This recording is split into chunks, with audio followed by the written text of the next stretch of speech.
In 2002, Real Madrid won the European Cup for a record 9th time. In the decades since, one manager has dominated European football. Few Real fans would have imagined they would still be awaiting their coveted 10th European crown. Nobody would have foreseen the rise and rise of Jose Mourinho, except perhaps the man himself.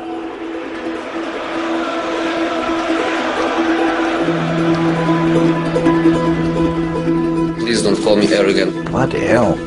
Come to England and see he's a special one. His philosophy We cannot lose. is winning. Box office. I didn't answer to Mr. Mourinho. Mind games? This was a game of football, come on. No other manager would do this. For sure the most successful manager in the game. He's a greedy bugger.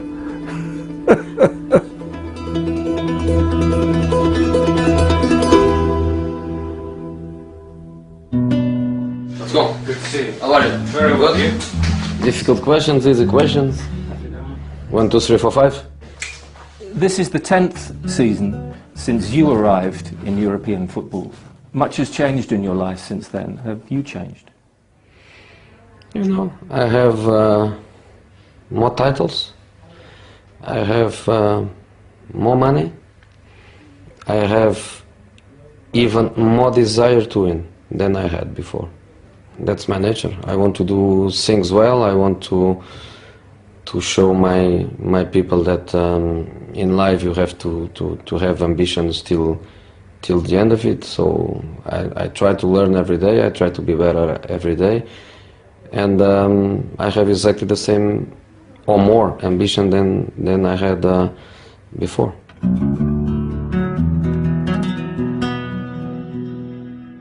He's won 2 European trophies, won UEFA, he's won the leagues, he's done it all. So there's absolutely no weakness there, there's no area where you should say, what, is he weak or something? Yeah, I can remember meeting Jose for the first time. It was when I flew into Lisbon to take up my job with Sporting Lisbon. I was met at the airport by the president of Sporting, who couldn't speak a word of English. I couldn't speak a word of Portuguese. And he brought along a bright young lad called Jose Mourinho, who said who he was, what he was, and that he was to be my interpreter. Remate, boa defesa. Bom pass, Rui Barras, segundo goal, jogo acabou. Good-looking guy. Told him not to stand next to me too many times. I knew he was keen, and I knew at one time he would leave me. But I didn't at the time think, you know, that he would become a great.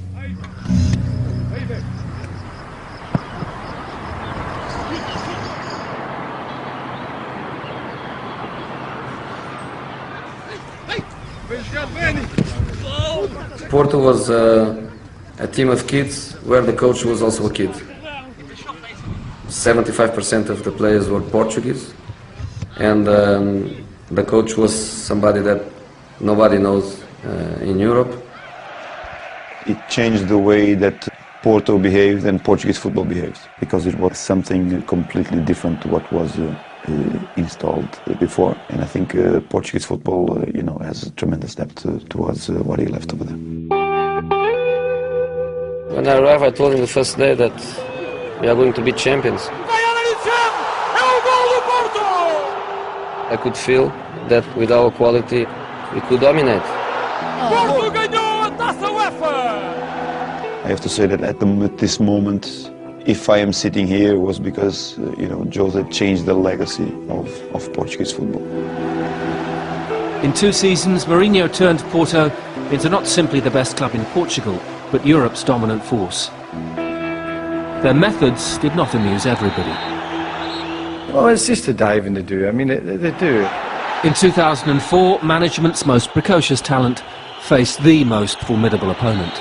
And a little spat with him at the end of the game, because I thought that the goalkeeper dived when Roy Keane got sent off. I've seen it before from this team, and it's not acceptable. And I said that to him, and he looked at me as if I had horns in my head. I don't think it's fair, really. I don't think it's fair. When I saw the video replay, I was really totally wrong because Roy definitely done the goalkeeper. It's not true that the Portuguese player is an actor. So what is the problem? A cultural problem? A result problem, I think. We play without the pressure. We play without the responsibility. Tonight we sleep with some dreams. If the two managers have their differences, it's maybe because they are very different men. Manchester United appeared to have solved their problem until the second minute of added time. Now or never for Porto. It's been turned in by Costinha. A pivotal moment in Mourinho's career, followed by the first defining image.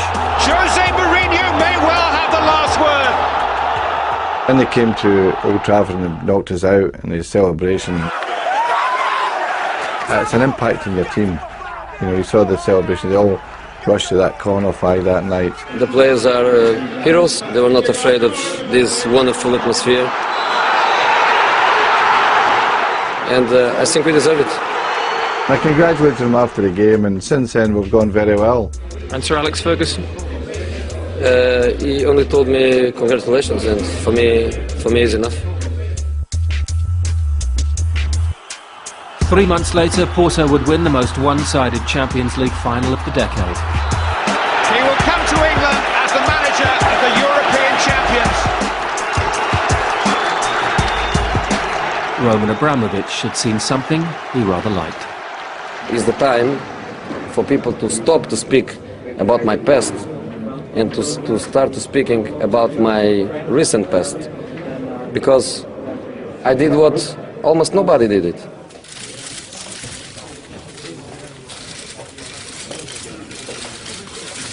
Please don't call me arrogant, because what I'm saying is true. I remember his first press conference, I says, this is a cocky bugger him. I'm European champion, so I'm not one of the bottle. I think I'm a special one. Box office. He was telling the players, look, I'm the special one. We don't lose games. What's Jose Mourinho's one biggest strength? Charisma.